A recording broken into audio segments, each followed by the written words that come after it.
creating and modifying a brush tip.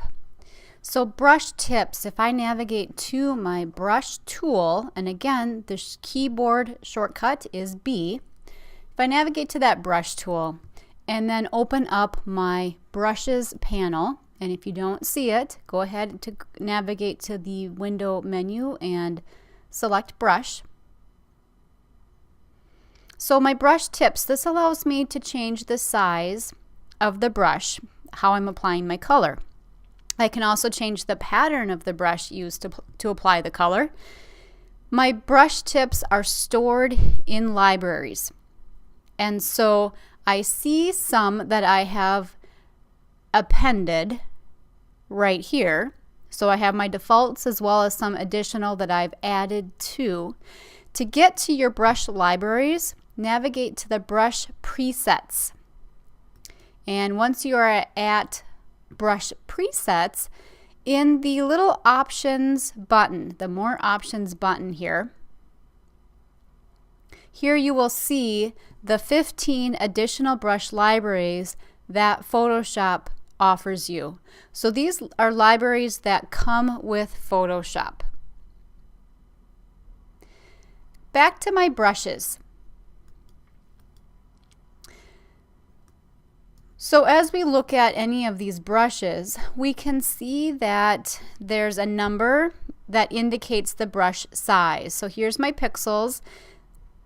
30 pixels is this specific brush tip size.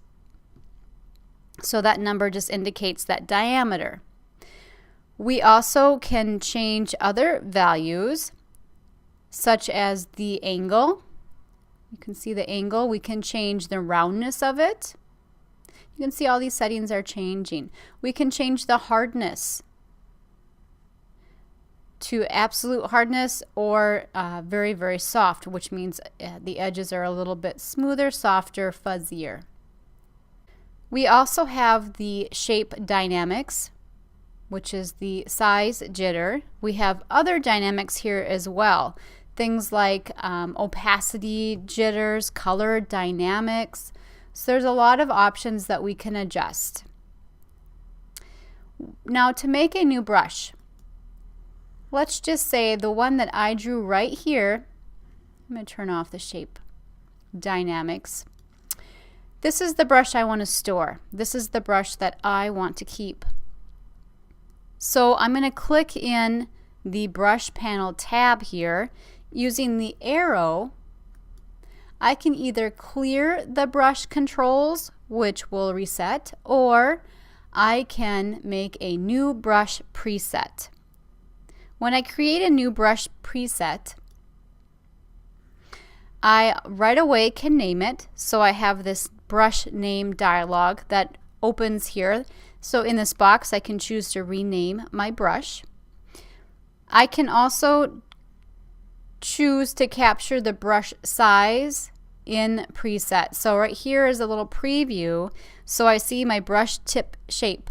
And this allows me to remember what it was that I created. So here it is. It's named by the number. Remember we said that the size is indicated underneath each one of these brush tips. So the size of this is at 30 pixels.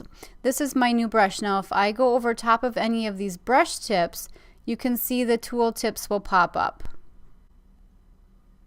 So that's how we can adjust our brush tips. We can make new tips. If I wanted to on this specific brush, I could clear the brush controls, allowing me to start with a clean slate. So modifying and creating brush tips.